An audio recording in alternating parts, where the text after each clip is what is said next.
Welcome to the Dice Tower, a podcast all about board and card games and the people who play them.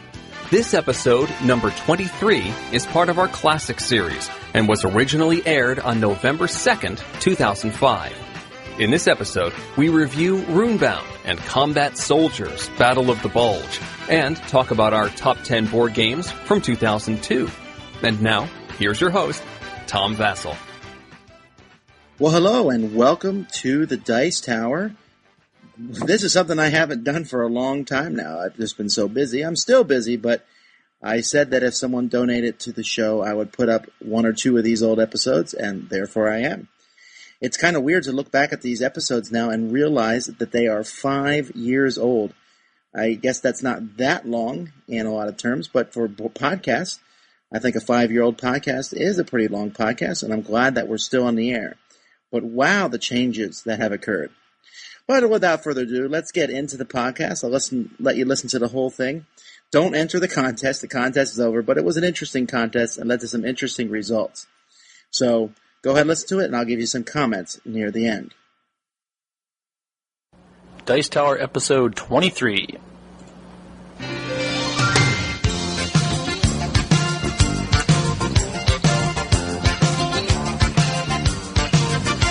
Welcome to the Dice Tower, a podcast about card games, war games, Euro games, miniatures, but most of all, board games.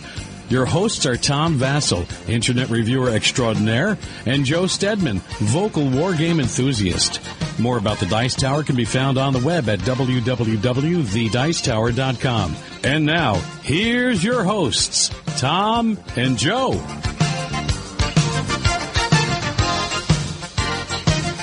Or as Joe would say, Joe and Tom. Yes. Well, anyway, welcome to our show. We actually have a pretty few feedback from our last show. I'm just wondering where everyone is. Has it been a slow week in gaming? We got very few questions, fewer entries to our contest. Although we did have a stricter contest than normal. Maybe it's our Essen reports have been so astounding that people I think our Essen reports are knocking people off. Well, we have part 3 of our Essen reports coming up today, and it's the best section yet. So stay tuned for our Essen report part 3. We'd like to thank GameFest.com for hosting our show, and if you want to find anything else about our show, including our top 10 list of each episode, you can go to www.thedicetower.com. And that's pretty much, you can find just different other things that Joe and I write on the internet on that site. And so, anyway, if this is your first time in, we'd like to welcome you. We're talking all about different kinds of board games. We review board games, and we're about to go into some reviews ourselves. But I just wanted to talk a little bit about our contest that we introduced last week. Sure. Yeah, last week we were giving out one of the best prizes we've done so far, which is a copy of Memoir 44, plus all 3 expansions, the Winter board and the desert board, the Russian expansion as Russian troops, and the terrain expansion. So all those expansions plus the main game, man, that's a lot of stuff. And what you had to do to enter this contest is we said that you had to write us a paragraph or so about why you think Memoir 44 is or is not a simulation, and then Joe will pick 10 and I'll pick 10 of our favorites. Of those 20 people, we'll have a random roll-off, and the winner will get Memoir. Yep. Simple. Now, I do realize that there is a flaw to this, which was pointed out to me, in that it's hard to tell whether Memoir is a simulation if you've never played the game before. And a lot of people who want the game probably haven't played it before. So we will also permit people to send us in a paragraph about what makes a good simulation. So we'll take that too. So if you can tell us what is a simulation for a board game, we'll also accept that too. And your chances are really high. We haven't got that many entries. We still have 2 weeks to go in it. Today is, as we're recording this show, it's November 2nd. But so you have all the way up to November 15th to get us your answers. And we'll do it for our pre-Thanksgiving show. Maybe for all the Americans. I think everyone's just procrastinating. Yeah, that's true. Well, some of the ones we got so far have been pretty good. We got some really long-winded people. And we got some pretty short-winded people. But shortness and longness does not, well, at least for me, does not determine whether I pick it or not. And neither does agreeing whether it's a simulation or not determine whether I pick it. Reminds me of your quick wit. If you have no clue and you send something that's really funny, we may even pick that. In the when I was at university, I had a history professor for Greco-Roman history, and he had the final exam was, describe in detail the rise and fall of the Roman Empire. And that was the essay. And so I was in a hurry, so I just wrote, "Inner corruption led to outer collapse." Turned it in. I got an A. Did you really? Yeah. I had to go to work, actually, so I just wrote, "Inner corruption led to outer collapse." And he liked it. So I actually read that in a book somewhere, so I stole it. But man, plagiarism and yeah, I know. That's what I thought. Shortness. Well, but it worked. We're reviewing some games today. The game I'm reviewing is Runebound, 2nd edition. Oh, and before I get into Runebound, let me reiterate, if you do want to enter the contest, email us at thedicetower@gmail.com and send us your entry there, and we'll both get it and look it over and read it 3 or 4 times, send it before a panel of judges, or I think we just look at it and see if we like them or not. The panel of judges, right. So anyway, email us. But back to the review. Runebound. We're talking about Runebound 2nd edition by Fantasy Flight Games, designed by Martin Wallace. Yes, you heard me right. Martin Wallace, the designer of Age of Steam, Liberté, Way Out West, Princes of Renaissance. Here he's designing a fantasy game, a genre in which he himself has admitted that he's not even a big fan of. But he's made, in my opinion, a very tremendous game.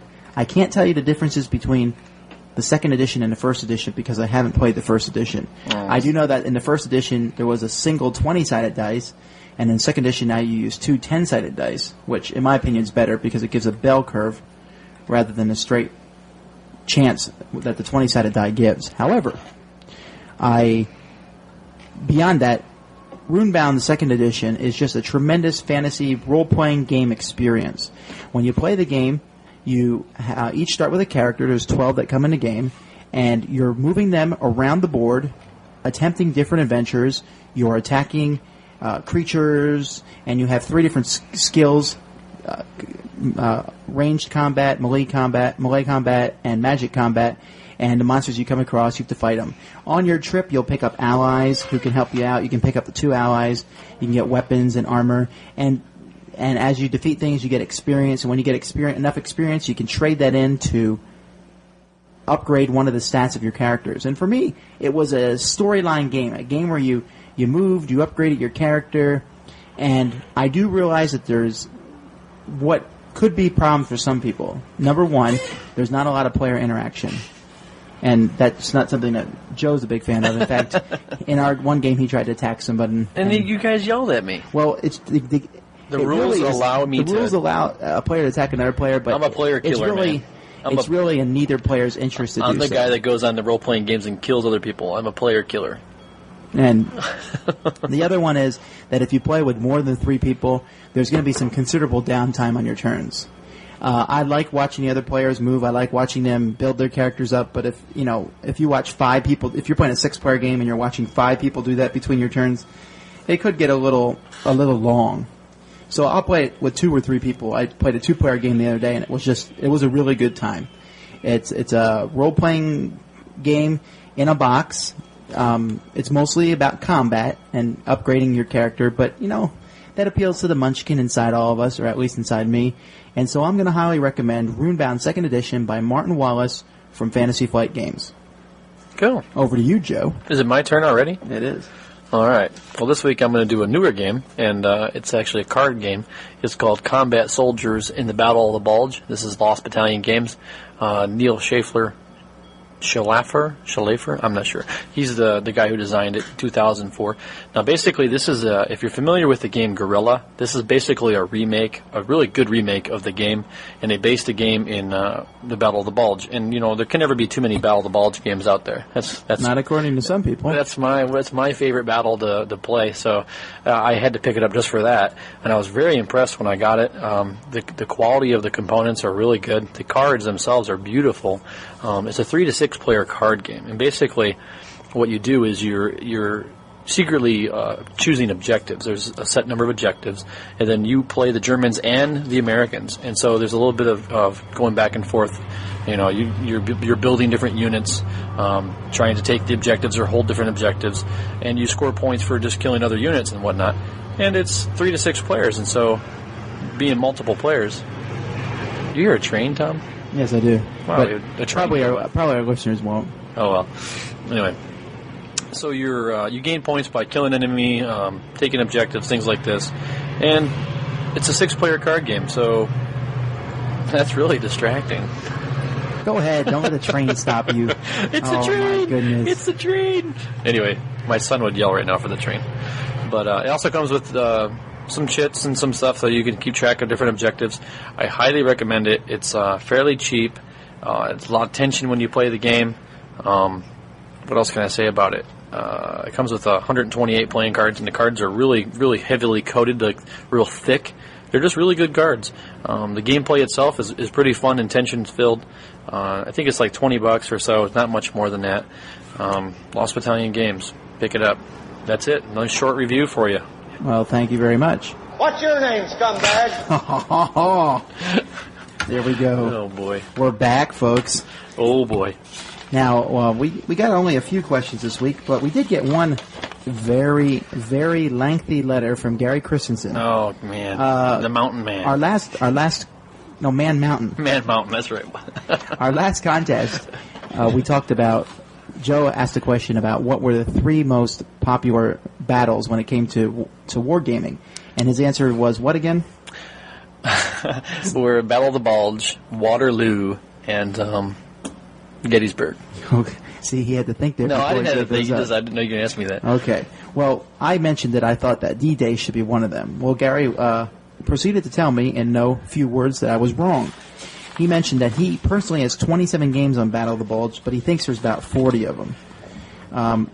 He found 29 different copies on using the Board Game Geek search engine. So it looks like Battle of the Bulge by far is the most popular battle. And he specified those are Battle of the Bulge specific games. There's other games out there that cover the Battle of the Bulge, but he's only including those games that are very specific. Right. Then he mentioned he found 18 games on Waterloo, and he found 18 games on Gettysburg.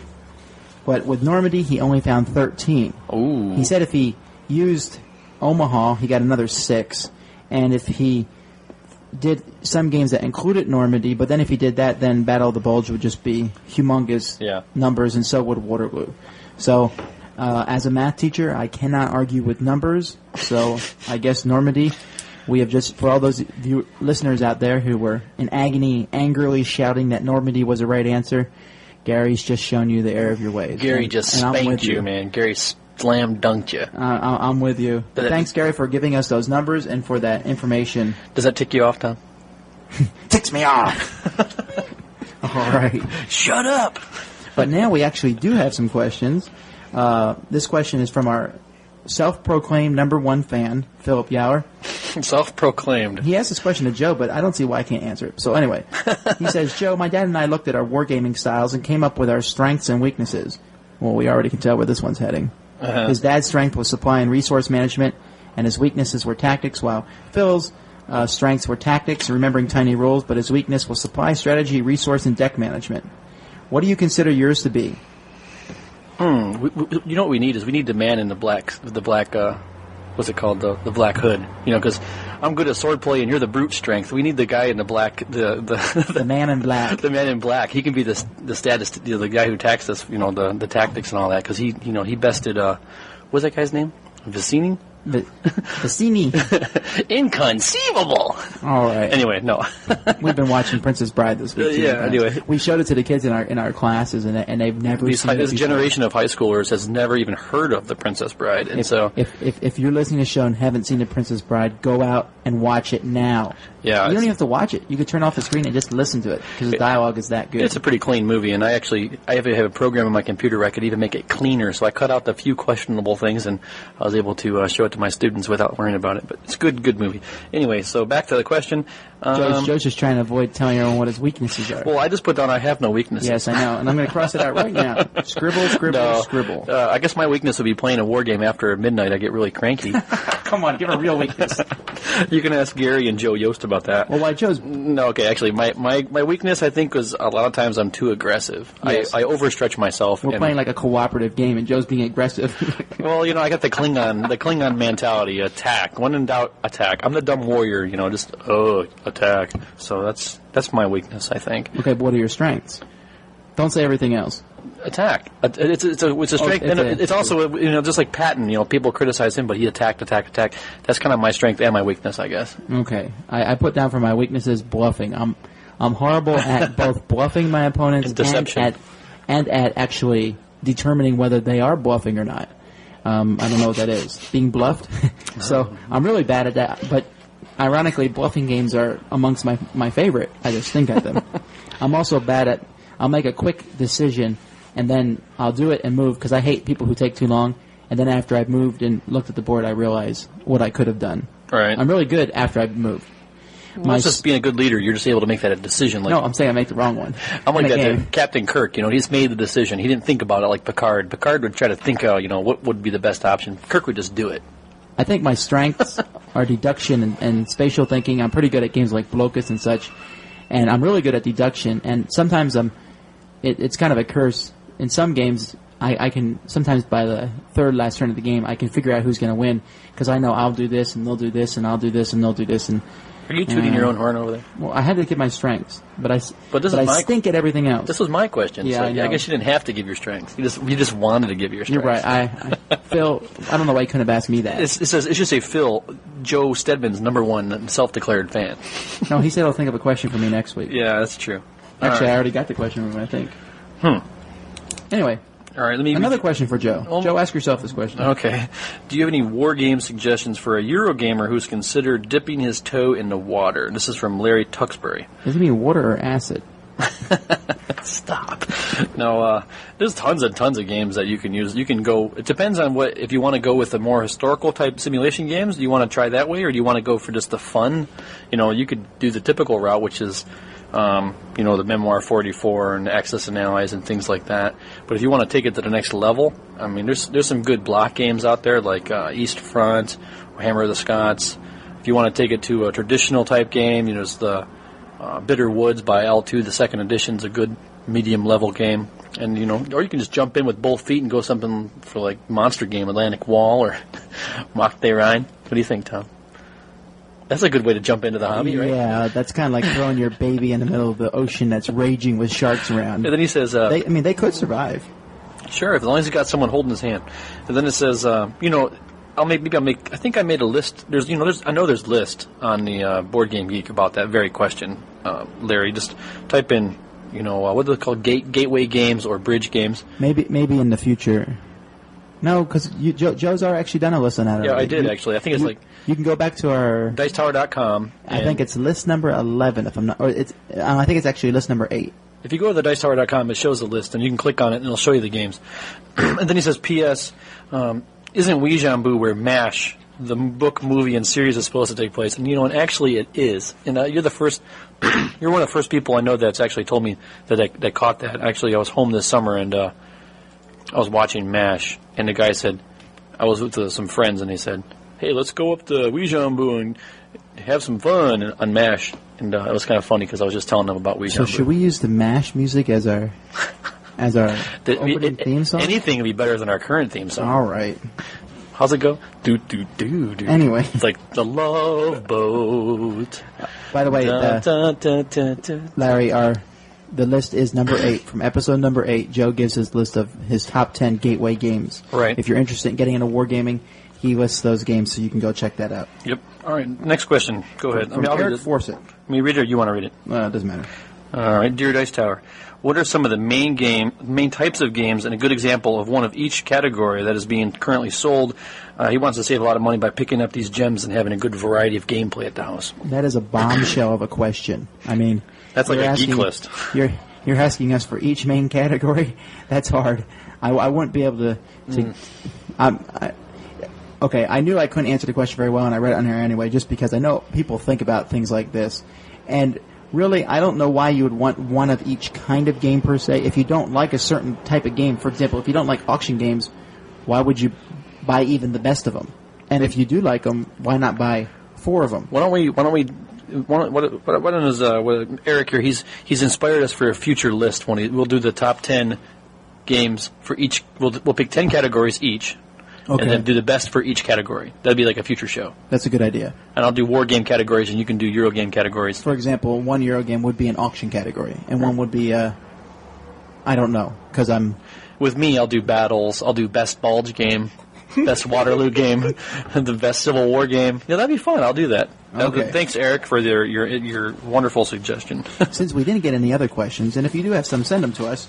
We're going to go back to our random questions from BoardGameGeek.com. Except for, we probably got some questions from Walt, but I put them on my block list. Did you? I put them on my directly to spam list. We're talking about Walt. He's a friend of ours. Actually, Walt O'Hara does a good job. He's got a good blog. He just hasn't sent too. us a question in a while. Anyway, maybe he doesn't listen anymore.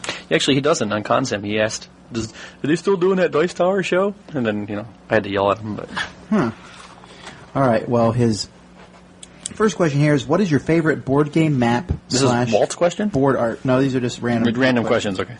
Favorite board game map or board art?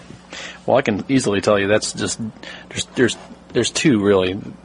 Joe Yost, he does a variety of games, and they're all excellent. The Wacht der Rhein Part 2 map is awesome, and then I also like the old Turning Point Stalingrad. I think is a really pretty map. I like the area movement games. I think they're pretty maps, much prettier than the hexagons everywhere. I mean, I like hexagons, but they're not very eye appealing. Yeah, you're probably right. What do you think? For me, my favorite is probably Seven Ages.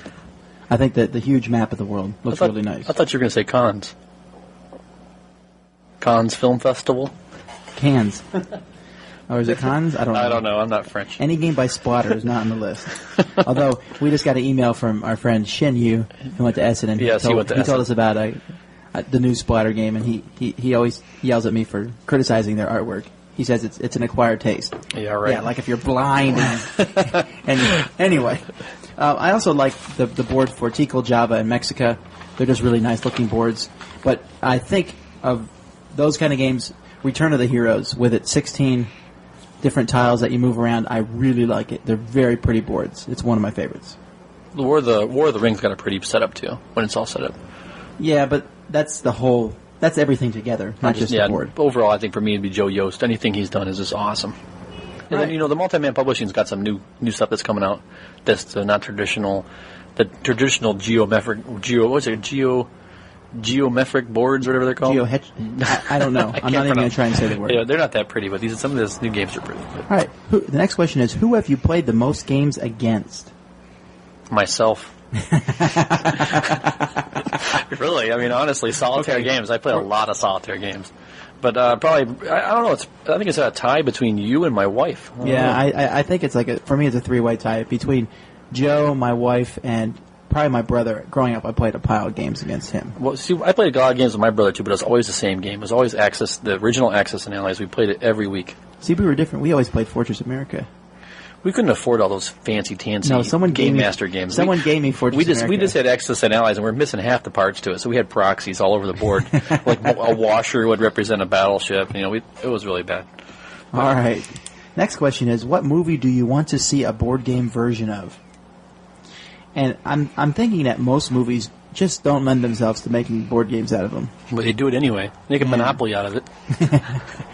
Star Wars Monopoly is already out, and now we can have, I'd like to see a war game based on Raiders of the Lost Ark. Napoleon Dynamite. Raiders of the Lost Ark, the war game. I don't know how you could do it, but it'd be cool.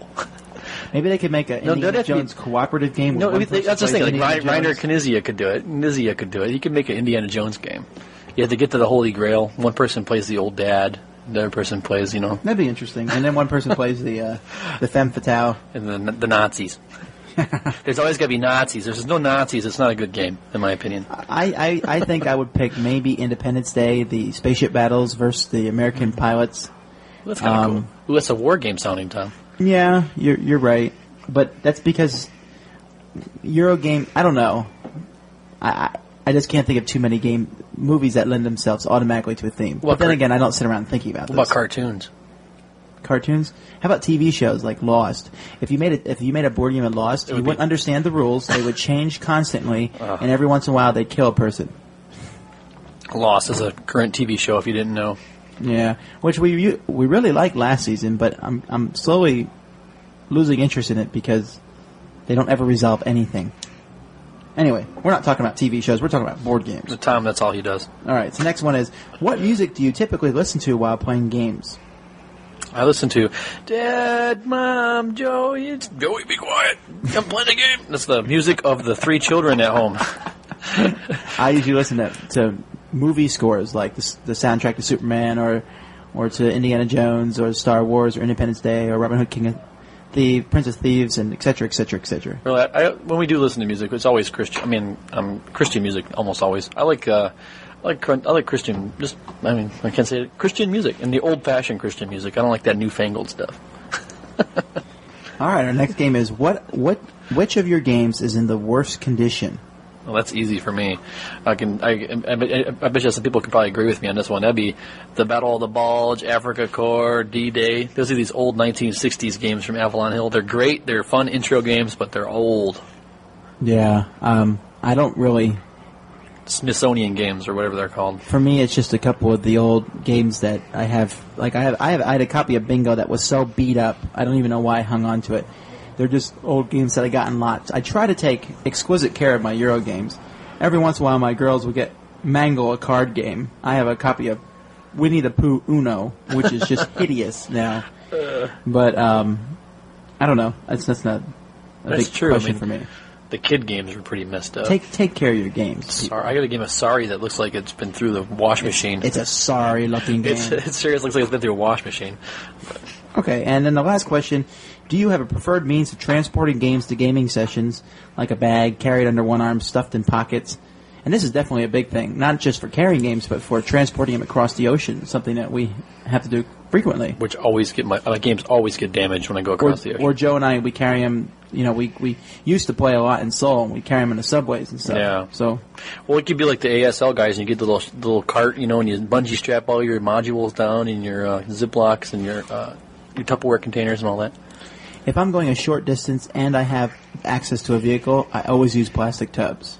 Because you can put a whole lot of games in a plastic tub, and it keeps them rather well protected. In fact, I ship my games in plastic tubs, even across the ocean, and usually the tub is beat up or bent or destroyed by the time it gets there, but the games are usually safe. When I transport them in the city, I use a book bag that I got off the Army base. Really good book bag. It's a big duffel bag, yeah. I can fit about 4 large games in it and several card games and all the 77 pockets in it. It's military issue. So, thanks for those questions. Thanks for the random questions, people who ask random questions. It's called a rucksack. Send us some real questions now, folks, and we'll answer them.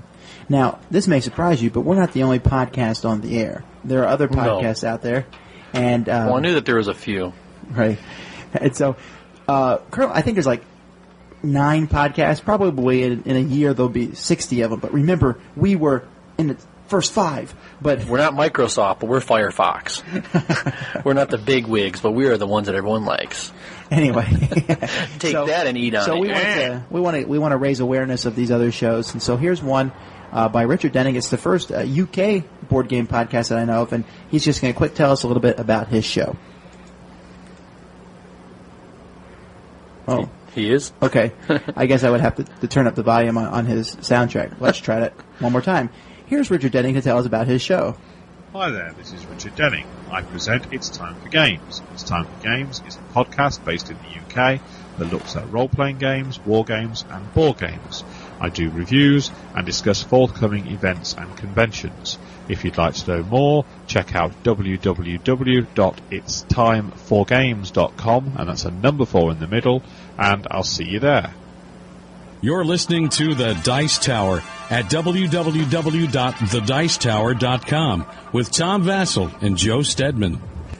Now, doesn't that make more sense to put that there? That way, when people listen to the show, they know they're not listening to his show, but they're listening to ours. Because, we could be actually British guys.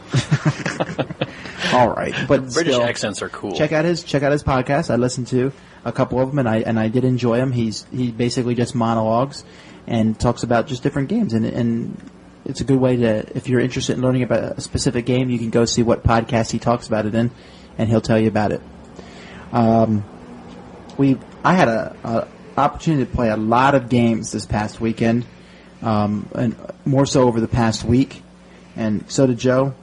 Oh, did you mention the name of that game yet? What game? So far so good. Don't even try it. So far. I'm going to play it right here. That way I don't have to worry about talking about it. See, I had forgotten that Joe was not even allowed to mention the name of a certain game. Okay. That's a bet. Oh, well, anyway. The games that I played recently have been Runebound. I've been really hooked on it. I even played a solo version of it. Drive, which I mentioned earlier, which is a 2-player, simply fun game, but it can also go up to 4 players, and it's just a kind of like Rummy, but more like Lost Cities. I actually played You're Bluffing. We had a. Did you lose horribly? Yes, I did. we had a teachers' convention, and at the teachers' convention, they had different activities, and one of the activities was board games. So you know where I had it. My wife taught several women how to play Ticket to Ride, bless her heart, and then she taught them to play Apples to Apples, and finally Walk the Dogs from Simply Fun. What did I do, Tom? I didn't do any gaming, did I? No, Joe didn't. Well, I walked in there. It was just you. I mean, yeah, those other people I didn't know, but I went shopping with my wife. Meanwhile, we played You're Bluffing, which was the longest version. The game rules say it takes 30 minutes, and it should. But this game took almost 2 hours because there was one guy playing who just was a color commentator and dragged out every auction. And it was really funny and fun, but I don't think I want to play a 2-hour version of that again. I also taught the guys who were there Ingenious. There was this chess champion who is extremely high ranked in chess, so I wasn't going to play him in chess, but I thought I'd introduce him to another abstract game that had a little bit of luck in it, and he liked it. I played Did he win? Did he win? Yes, he did. He did win. Then I also played another abstract game, Da Vinci's Code, which is a really amazing game. All you do is put a piece on the board on your turn. That's all you do. And you're trying to match the pieces up and make different patterns, and I was really impressed. I also got a chance to play David and Goliath with my kids. A new game called Holy Cow, which is... Your kids are kind of young for that game, aren't they? What, David and Goliath? No, Yeah. David and Goliath's for all age. Oh, you mean my personal kids? What's it you said? I meant my school kids. Oh, your students. They're you're such a good, Tom's boys. You're such a good teacher. And I just call them the students. I don't call them my kids. I don't like them that much. And then Family Business. The students really enjoyed Family Business. So those are some. Oh, and one more game I played was Sienna, which is a new game by Zoo Games, and it's being brought over by Z-Man Games.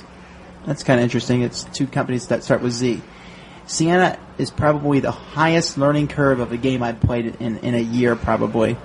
But I finally have figured out how to play. It is a very interesting and intriguing game. I want to play it one more time before I review it. So, Joe, what did you play besides the Unmentionable game? I played 2 different Unmentionable games. One is the original version, and I played the... You're getting really close. All right, I played the Combat Soldiers Battle of the Bulge that I reviewed. I played the original 1965 Battle of the Bulge by Avalon Hill, which was really fun because the Germans are pink. And then I played Panzer Blitz for old time's sakes.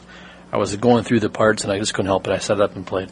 And then I played my playtest. And, huh? I played my playtest. I'm designing a game, remember? Okay, well, tell us a little bit about it. It's a Euro game. Can you believe it? See, folks, this is what I'm telling you. Joe really likes Euro games. It's a Euro game, but it's got a combat element to it. It's chickens fighting each other, so I guess you could call it a war game. Oh, come on. There's combat. I mean, is it a simulation? Chickens can die. All right. So anyway, we played it, and it's ready for the playtest. I think it's ready for playtest mode in another week or so. So if you're interested in playtesting my game, I'd love to send you a copy of the rules. All right, so if you're interested in playtesting a game, send him email at joestedman@gmail.com, and he can send you rules. It's really useful to any kind of aspiring designer for them to get people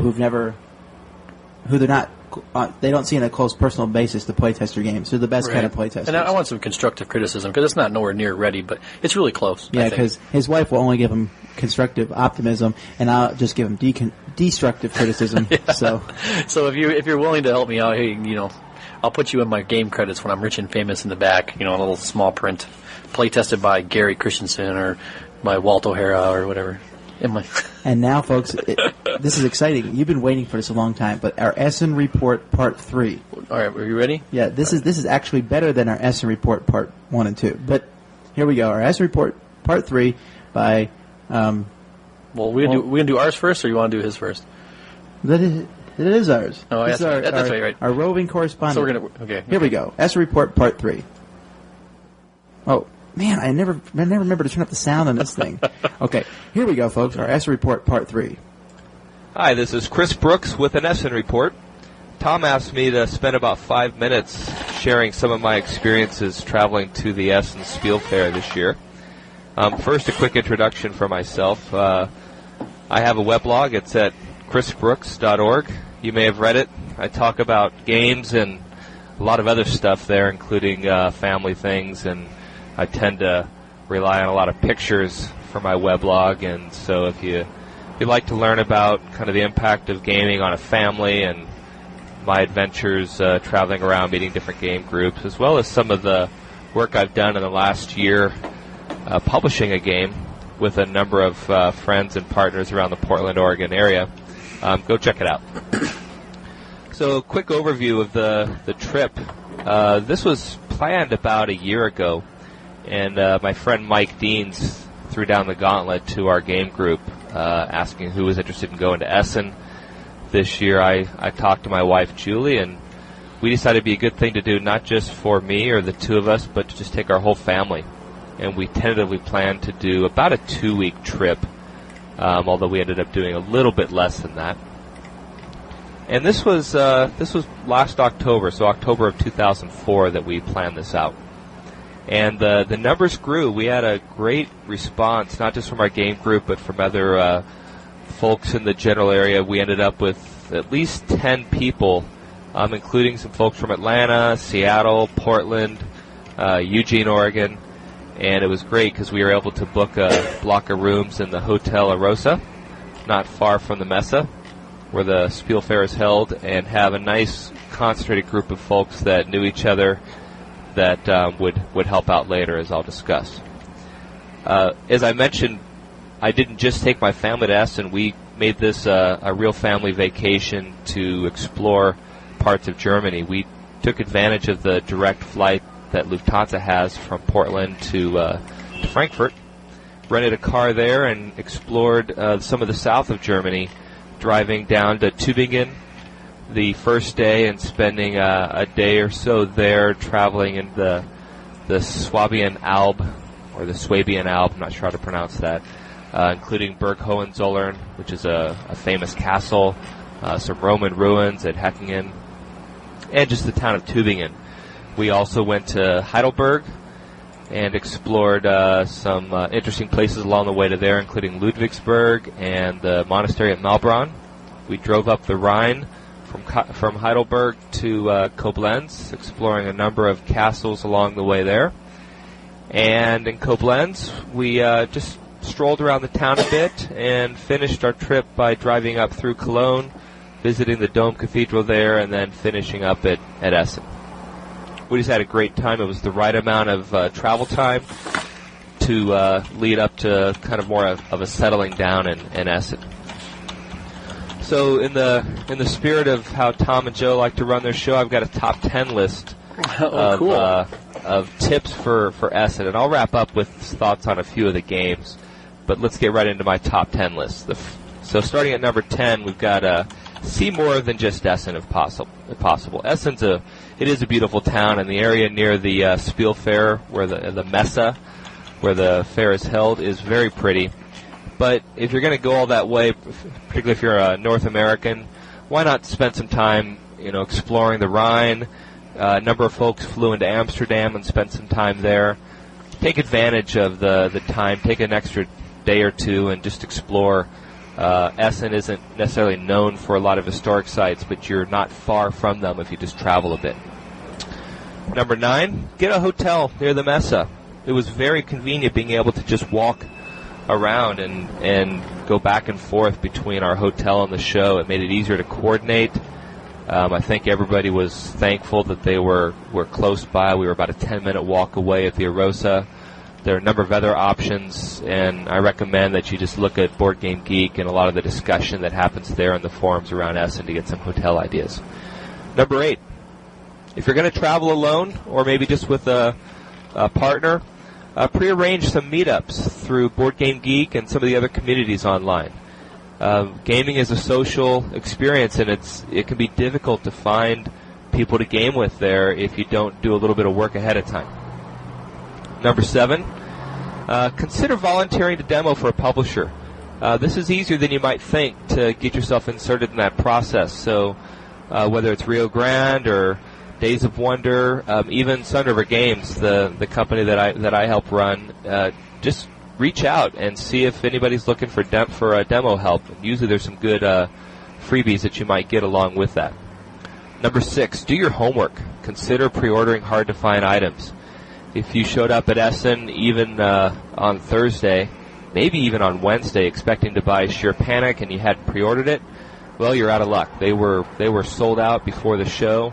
It was only through some luck that I was able to pick up a copy for a friend, as they had one of their pre-orders unable to buy all of his products. So make sure you do a little bit of homework. If you're hoping to get that limited edition item, seriously consider pre-ordering it. Number 5, the Messe is surrounded by this beautiful city park. It's called Gruga Park. You have to pay to enter. It's pretty inexpensive. I think for our family it was about 4 or 5 euros. Maybe for an individual it might be 2 or 3. But this park is fantastic. It's just huge, first and foremost. So you can take a long walk through there. There's a petting zoo.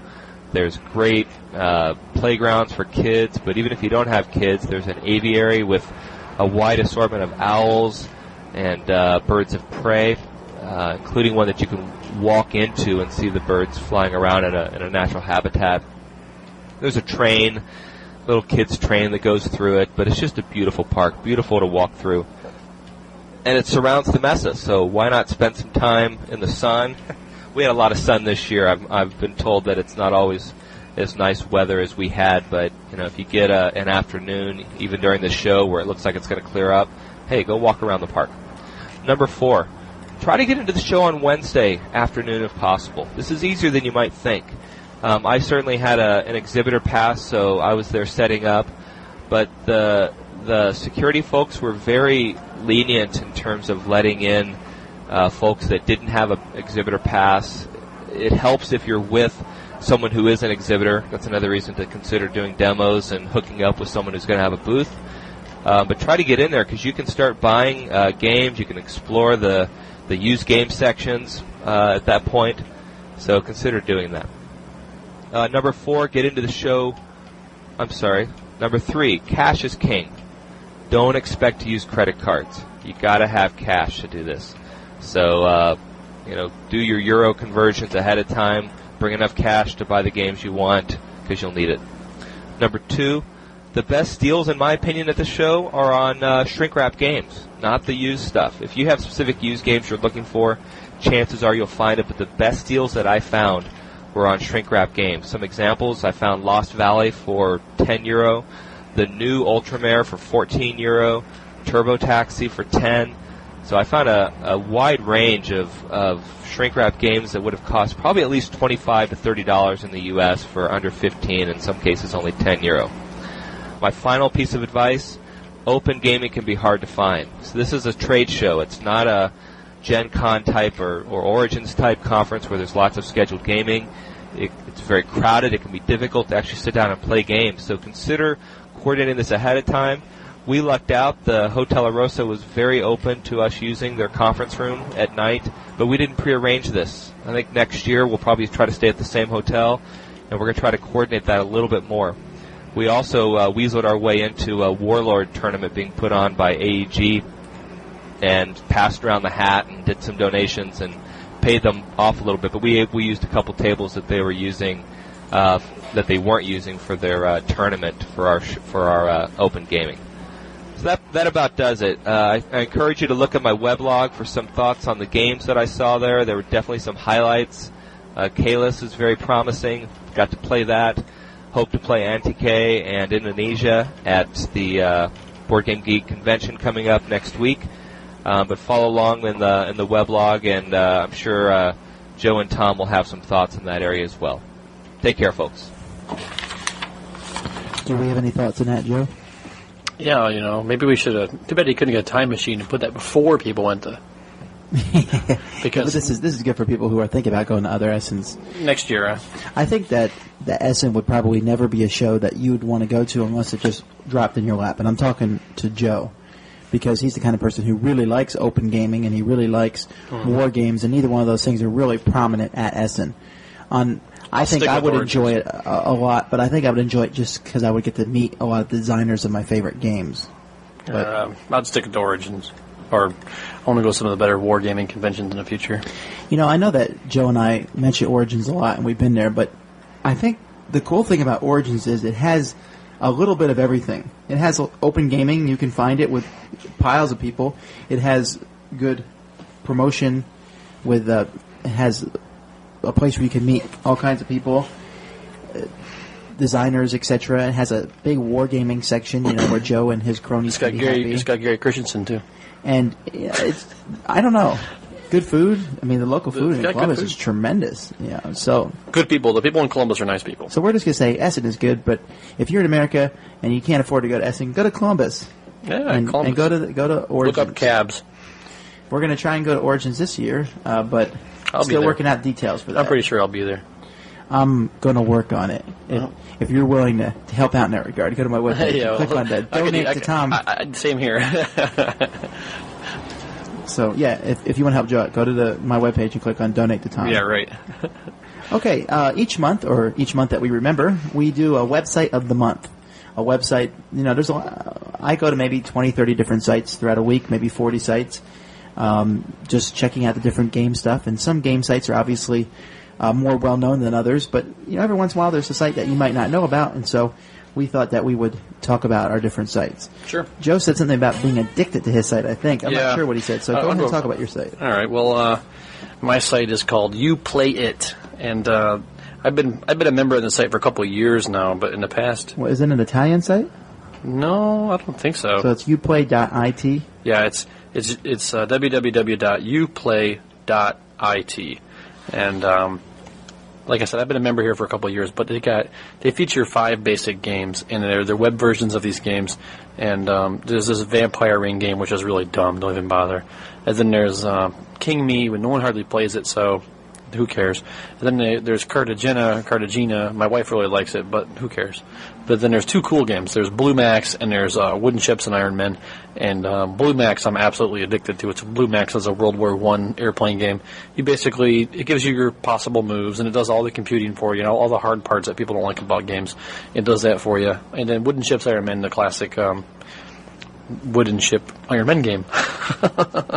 But I'm currently in a game right now with some of the guys from Consim World, and we're the Frenchies, I'll admit it, and we're kicking the Britishes. You're playing the French? Yes, the Viva la France. Oh, I didn't know that Joe would ever do something like that. Yeah, I have a secret love of the French. Don't tell anybody. Okay. I just bought the ASL module for the French. So something must be wrong with me. Oh, don't. I'm not bleeping it out. Cut that part of the show. No. Oh, well, the cat's out of the bag. So what other games did you play this week, Joe? I said the bad word ASL. Anyway. Well, maybe you can try next show. I'll try next show not to mention ASL. This might come out to be a good thing. I wasn't even trying to get you to say it. I know. It just kind of fell out. All right.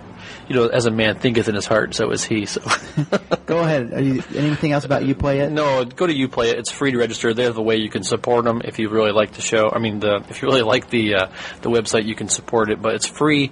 You should just check it out just to see that you did. Blue Max, and my name is Stedman. So if you want to challenge, you can challenge people to like games. So you just type in a challenge match for Stedman, and it's kind of hard to figure out who I am. But see you there.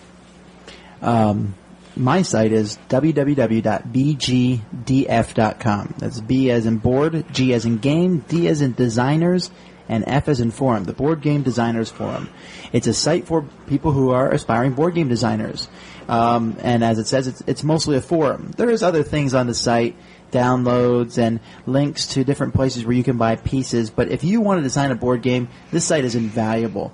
There is almost 3,000 people registered there now, and there's big name designers, small name designers. They have different variants. They talk about the producing your own game, trying to get other people to pick up your game, and it's a really excellent resource. I go there and I read occasionally. I'm not really huge on designing games myself, although I have a prototype that has been rejected by 3 companies now, which is kind of exciting. It must not be fun, huh? Oh, each one just says it's not for them. So it's not their kind of game. Well, I haven't been rejected yet, so I'm still cool. Yeah, well, if you're a board game company and you want to look at my game, here I am pushing my game on the show. We're both pushing our games. This is the real reason we started the Dice Tower, was just to shill our own games. Yeah, I was building up for this moment in time. No, but anyway, back to Board Game Designer Forum. If you are seriously thinking about it, or even casually thinking about it, this is a great site. There's good conversations. You ask questions, people will answer, people in the business, people who know, and you can help each other. They have design contests, and I really enjoy it. It's not a site I go to every day, but it is a site I go to quite often.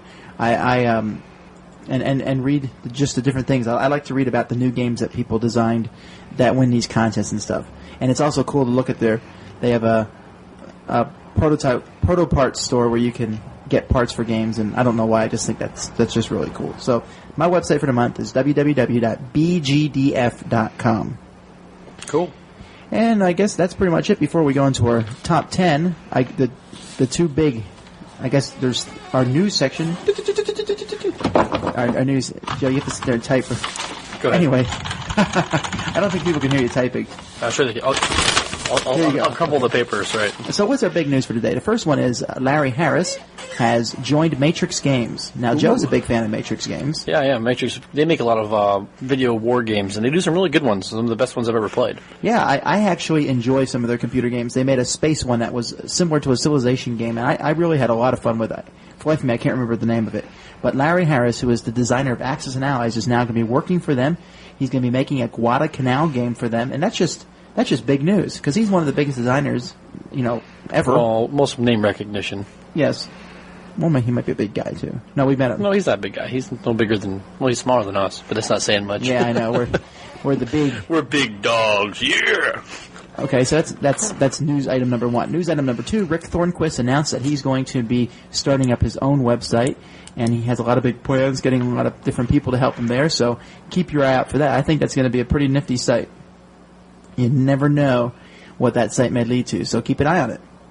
And then number 3 big news item is that BoardGameBGG.con, C-O-N, is happening probably right after we're done posting this show. Maybe some people on the way to the con will be listening to this show. Maybe I'm actually there. Yeah.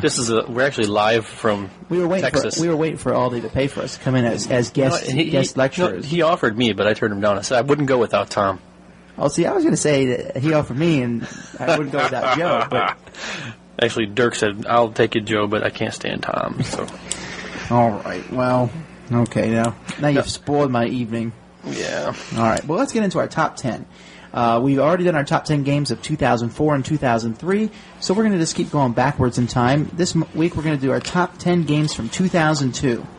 Now, 2002 was not one of my favorite years for games, but it certainly had a lot of good games. Games that didn't make my top 10 list were Zoo Sim, Cave Troll, Monkeys on the Moon, the Moon, Odin's Ravens, Babel. Both of those are Cosmos 2-player games, which are really fun. And Quest for the Dragon Lords, a good fantasy game that mixes with RPGing. And all those games are really good games, and they did not make the top 10. I had some games that would have been in top 10, but they're miniature rule sets, and so I just kind of decided to leave them out just for the list's sake. But that would be Baptism of Fire, which is a small level miniature game for World War II, really, really good. And the other one is the mass market Flames of War. It's kind of the Warhammer 40K for World War II. But I may not like the gaminess of it, but I do like their quality, and I like the fact that they've gotten a lot of people into the historical miniatures. But I'm not gonna include those in my top 10. Okay. Well, I think it's always good not to include miniature rules in my top 10. So that's pretty easy. And now it's time for the weekly top 10 list.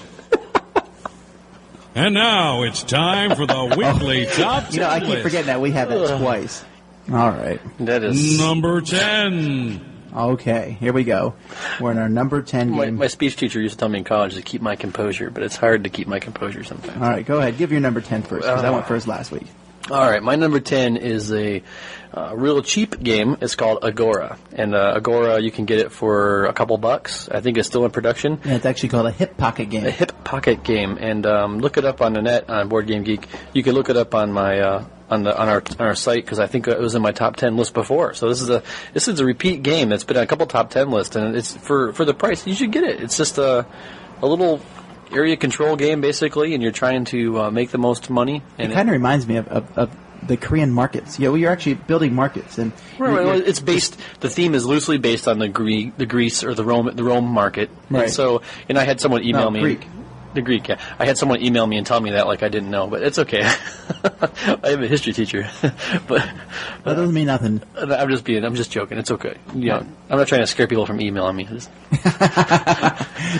gets no emails this week. All right, so your number 10 game is Agora by Chia Pass Games. Yes, Agora. My number 10 game is by in the Cosmos 2-player series. It beat out the other. I mean, Babel, Odin's Ravens are great 2-player games. What could have beat them out? And it's Lord of the Rings Confrontation. Now, I haven't seen the new deluxe version by Fantasy Flight. I'm looking forward to that. But Lord of the Rings Confrontation is a really good game. It's one of those bluffing games that I really stink at, because you play the combat system that it used is now being used in a lot of different games, where each player plays the card face down, you turn it over, you add its combat value to your piece, and then the cards are discarded until you used up all your cards. That mechanic was also used in Game of Thrones, and another game that we played recently. What game was it that you played combat cards face down? I don't know, but anyway, it was a good game. But Lord of the Rings Confrontation is a tremendous game. It's so well balanced. The dark side looks like it's much more powerful, but the light side's trickier. And all I know is that Joe beats me in both versions. But it still is my number 10, Lord of the Rings Confrontation. But the next game is the game I beat you in. So that's true. My number 9. Sorry. My number 9 and Tom's number 9 are the same, correct? Yes, they are. And both of us like the game Fist of Dragonstones by Days of Wonder. Yes, Days of Wonder. This is one of their first games. This was the first game I had ever played from them. I had never even heard of the company before. Someone said, Days of Wonder makes games with great components. Now, of course, that's just a given. But, I mean, Fist of Dragonstones, a Bruno Fiduti game with special characters, lots of blind bidding. I really enjoy the game, and I guess Joe does too. Yeah, I was actually surprised it was his number 9. No, it's a fun bidding game. Blind. I like the whole. It's a good Euro game. I'll give Eric over at Days of Wonder that. It's one of my favorite games of theirs. Well, it does have some kind of theme to it. It does. I don't. I think the theme is irrelevant, but well, whatever. And that was not the game that I'm better at Joe in. The next game is the game I'm better at Joe. Oh, come on. Number 8. Once again, Tom and I agree. So what yes, we actually have the same game for number 8. Doesn't our website advertise that we have banter? How can we agree and then You say Pueblo, I say Pueblo. Okay, but that is our number 8 game is Pueblo. It's a game by Wolfgang Kramer, where you put in 3-dimensional blocks. It's kind of like 3-dimensional Tetris, and I think I've lost it once, and I played it like 6 times. I'm feeling pretty egotistical about it. Tom's head is growing right now. No. I lose so many other games. You got to give me a game that I'm good at. Okay, you're good at this. You're good at this game. Get the middle. Get your piece in the middle as quickly as possible. Yeah. Pueblo is just you're trying to put your pieces so they're not seen. Who made it, Greg? Because I think it's out of production. Amigo made it. I'm not sure who brought it over to America. Maybe Rio Grande, but Amigo's the one who originally made it. But anyway, if you can pick up Pueblo, it has really nice plastic pieces in it, and I highly recommend it. It's one of my favorite abstract games. It's a good game. It's actually on my Christmas list this year. We're going to be doing eventually we or I will do a top 10 abstract games, and Pueblo will be high up on that. So that is both of ours. So number 8. If I did top 10 abstract games, it'd just be all designer Euro games, wouldn't it? All right, moving on. We're finally going to differentiate. Number 7. All right, number 7 is a game I've reviewed in the past. Mag Blast, 2nd edition. It's a fun game, Mag Blast. What is there not to like? I mean, you have your spaceship, and you have your other spaceships guarding your mothership, and you're trying to blow each other up. I mean, and you got to make little cool laser noises. Zap! Mag Blast. Don't you always say that when you shoot that? I'm going to give Mag Blast a fair rating. Oh, come on. It's okay. It just, I don't know what was missing from it. Your skill? All right, my number 7 game, I'm really surprised it wasn't even on Joe's list, because I know for a while he was really enamored I like with it. It was an honorable mention. But it's Bang. Bang is a game I think that not revolutionized the card games, but it really did change the way people looked at large multiplayer games. Bang is a game that works with 7 players and works well. And now with the Dodge City expansion, you can even play with 8 players. And it's a game that brings out personas and people that I haven't seen, get too involved in games. But everyone likes to shoot the sheriff or shoot the outlaws. And it's just a Wild West game where one person's the sheriff, 2 people are deputies, 3 people are outlaws, and 1 person's the renegade, and he wants to kill everybody. Every time I play it, I think of Liberty Valance. Do you know who that is, Tom? Yes. Okay. So, I do... It's like a spaghetti western game, yeah. I think Bang is a good game because it's just so full of theme. Especially, it's kind of like Mag Blast, but in this game, people make the sounds and they don't have to. How's that? My number 7, Bang, and that's by Da Vinci and Mayfair Games. Number 6. Oh, my turn first. Yes. Tom keeps on yelling at me because every time I type this game out, I write the word Nappy Wars. But that's actually Napoleonic Wars. It's a multiplayer, card-driven game that symbolizes or tries to represent the Napoleonic Wars. And well, if you go to our website, it says Napoleonic Wars. It goes there. All right. And once again, this is just multiplayer war games. Other than splitting up the forces, because technically, I guess you could say any monster game is a multiplayer game, or any game if you want to say, okay, you can be my battalion commander, my company commander, or whatever. But this is an actual true multiplayer game, and it's got a lot of fans out there, and it's a pretty good game. I mean, as long as you get one of the good countries. My number 6 game is Wildlife by Uberplay Games, designed by Wolfgang Kramer. It's one of the most aggressive, in-your-face Euro games I played, It uses the theme of evolution, and it uses it fairly well. Where I don't necessarily agree with the theme, but I do like how it works. I like how you're trying to take your species and you can customize it during the game. But it's a really aggressive game. You're really attacking other people, pushing them back. It's an area control game, but it's an area control game where you can be mean and nasty. And Joe did well at the game for those reasons. But I didn't even know evolution was part of it. Well, how is evolution even part of it? You were evolving your species. No, you were just taking over, man. It was nothing with evolution. It was snakes versus alligators versus humans versus bears versus eagles versus. Right, they weren't Neanderthal men or any of that stuff. Well, anyway. So my number 6 game is Wildlife. Number 5. My number 5 game is Wallenstein, and I'm not going to talk about it, because Tom's going to talk about it later. Okay, well, thanks so much, Joe. My number 5 game is Kanaloa, which is the 4-player version of Kahuna from the Cosmos 2-player line. And I think Joe played this once with me, and I played it just recently, and I cannot emphasize how much I like it.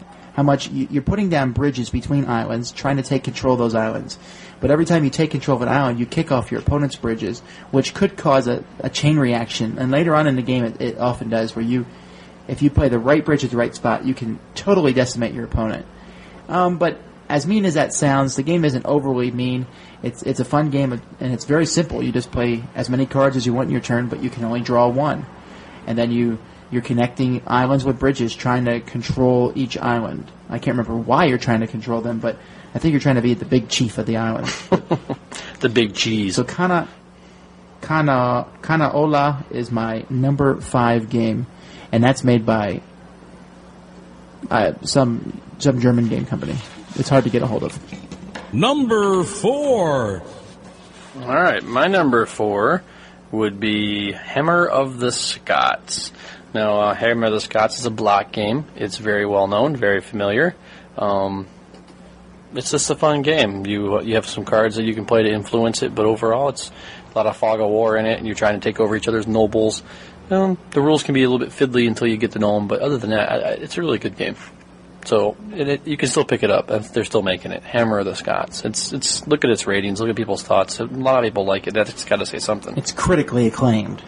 Ooh. Yeah, my number 4 game is Cathedral, and Cathedral was just re-released in a newer form with better components and slightly enhanced rules. I guess the copy that I have, which is 1 out of 500, is much rarer now. I think I'd prefer the newer version. So if you want to trade me the newer version, I'll give you the more valuable older version because I think gameplay is more important than value. But either way, Cathedral is a great game. It's like Settlers of Catan, sort of, where you're collecting resources, but there's less luck and there's more hurt your opponents because you decide what to do rather than when you roll a 7. You're producing goods, and then you use those goods to build different parts of the cathedral. Whoever builds the most parts of the cathedral wins the game. And it's a really nice-looking game. Each worker is drawn differently. Each player has different workers. Each tile is drawn differently. The artwork is great. I like any game by Richard Breese, but I think Cathedral is probably my favorite. Reef Encounter is pretty good, but I think I like Cathedral a little bit better. So that's my number. My number 4 game is Cathedral. Number 3. My number 3 game, Tom was making fun of the title too, but it's. Well, I wasn't making fun of it. Go ahead and say it. Van Manstein's Backhanded Blow. It just sounds like a wife abuse game. It does. That's the wife abuse game is a game theme that's often overlooked in today's gaming. I think we should work on that. I'm not even going to say something so crass on the air. You just said it, not I. Now the FCC is going to... The FCC, this is the internet, baby. We can say what we want. I am the FCC. Actually, my wife gave me my backhanded husband blow. She would hit me. Anyway, Van Manstein's Backhanded Blow is a World War II Russian front. It's a very under-themed area. It's the later part of the war when the Germans are on the retreat and the Russians are attacking. And this is Van Manstein. He was a brilliant general, and it's just a real good game that kind of represents that last desperate maneuvers to hold back the huge German or the huge Russian fronts with ad hoc German units and whatnot. It's just a fun game. I guess there's just something... I've never heard of this guy before, this Van Manstein, but when I was looking up this game on the internet to put it on our website, there's more than... I think there's like 4 games that have this guy's name in their title. And so I guess he must have been a critical general. Yeah, he was pretty good. So that's your number 3 game. My number 3 game is Clippers. Now, if you read my review on Clippers, I heavily criticize the component value in Clippers. It comes with these itsy-teensy little tiny bits that you have to almost use a magnifying glass to see, and the board, some of the lines in the board are in light blue on a dark blue board. It's just the components could have been so much better. In my opinion, if the components were better, then Clippers would have won the Spiel des Jahres. It's designed by Alan Moon. It's definitely one of his best games. There's no luck in the game at all. You're trying to connect different islands in the Pacific Ocean with shipping routes, and you're trying to get the shipping routes to come to your islands and give yourself the most money. It would probably be in my top 10 games if it wasn't for the component value.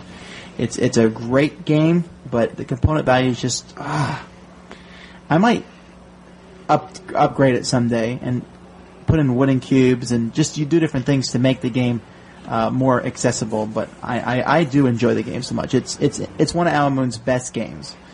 Clippers is my number 3 game. Number 2. All right, Tom and I agree again.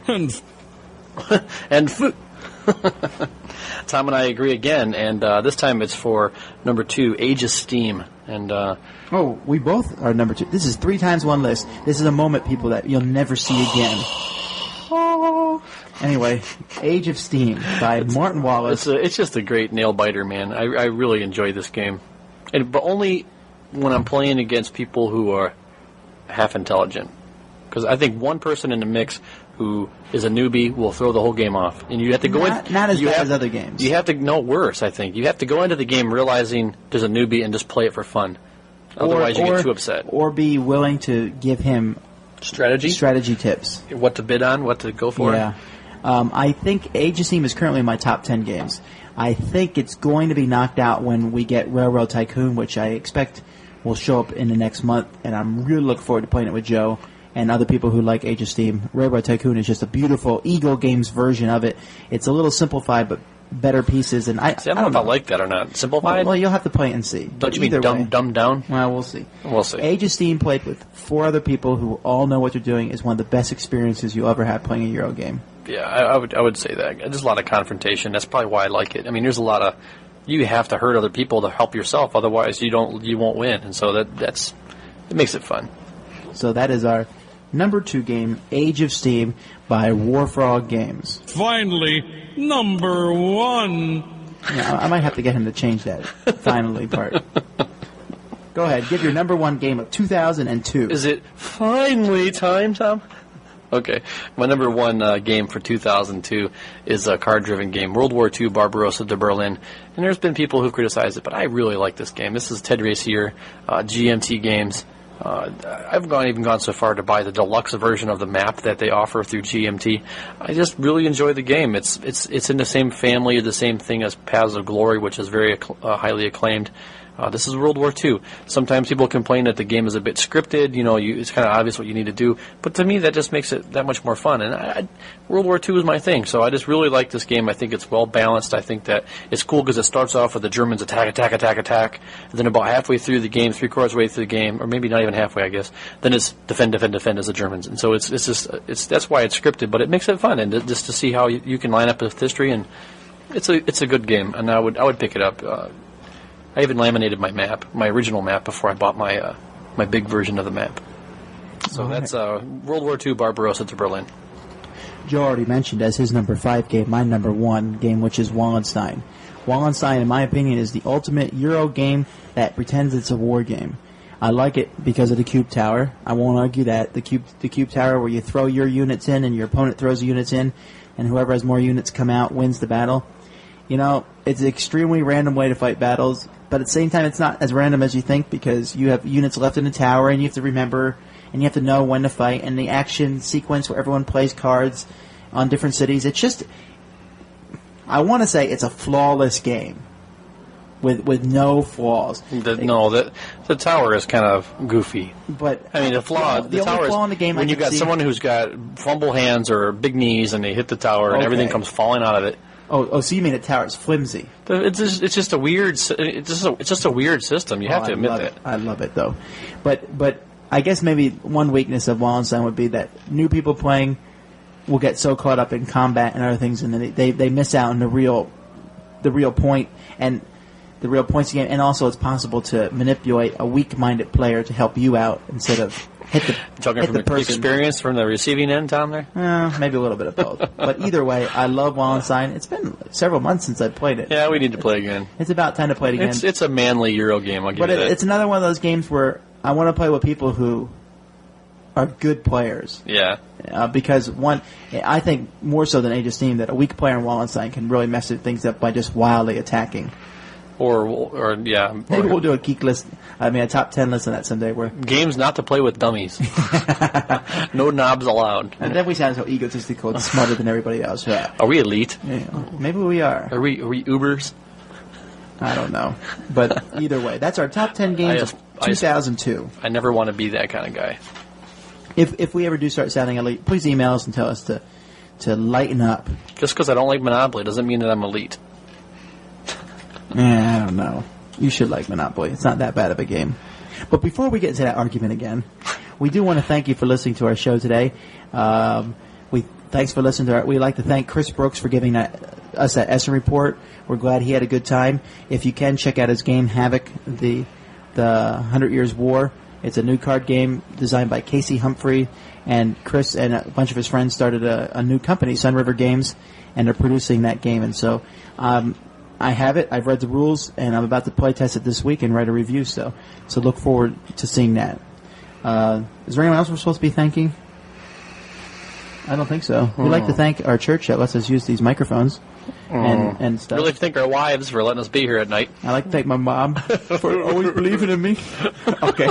If you want to email us at Well, we went over time, so we just keep talking now? No, we're done. Because we were already over the time limit. Might as well just keep talking. Well, we'll see y'all next week. Oh, come on. I'm talking now. No, we got the 73 minutes. Okay, we got 73 minutes later. Again, this is Tom Vassell. And I'm not. Joe Stedman. We'll see y'all next week. All right. Well, that was an interesting show for me.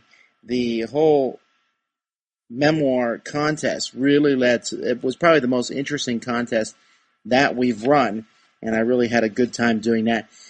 Some interesting things about the show. One, this was the first time I talked about Runebound, I think the second edition, and I have to say that my opinion really hasn't changed much since the beginning there. It's still a game that I think is best with a few players. It's a lot of fun, but few players keeps the downtime down. You'll notice in this show we're starting to peter out of questions. At the beginning we had tons of questions to go through. Even today we still get questions, but not like we did back in the old days. You might have noticed that there was some kind of odd comments about other podcasts. Well, there was an interesting thing that happened during this time. We thought, or at least Joe thought, that it'd be funny to kind of start a rivalry online with Board Game Geek, their podcast, Geek Speak at the time. So, Joe was always ragging on Board Game Geek, and then they sent us a letter that said, please don't do that anymore. Stop doing it. We're trying to turn this site into something, and you keep not. They thought we were being very serious, and I had to write a letter of apology and say, it's not a big deal, I'm sorry. You can leave it to your imaginations if Joe ever wrote them a letter of apology. But he continued to make remarks. You can hear him throughout the episodes. He just never said, Geek Speak again. This was our bet or some kind of contest. We had to see if Joe could go the whole show without saying ASL. As you can see, he failed that miserably. The game that Joe talks in this episode about designing really never took out. There were some good ideas in it. They just never really gestated in anything that took off. It's funny, I talk about going to Essen in this episode, and I actually did go to Essen, and I still like Origins better than Essen, even though Essen is really a spectacle. It's not really comparable. I would say Essen's more comparable to Gen Con. You can game at Essen, but it's mostly about looking at the new games. If there's one thing that has changed, I think, for my opinion, that would be Age of Steam. In this episode, we talked about how it was a great game from 2002. I still think it's a very well-designed game. I just think that both Railroad Tycoon and Steam have displaced it in recent years. Well, that's about it for this episode. Just thought it'd be interesting to pull an old one up and listen to it again. We'll probably do this again in the future. We'll see you guys next time. Thanks for joining us today. Stop by soon for episode 179, in which we introduce the Dice Tower Awards for 2009. We'd like to thank John Fernback for his sponsorship of this episode and getting it back on the air 5 years later. Until next week, this is Eric Summerer, and you've been listening to the Dice Tower.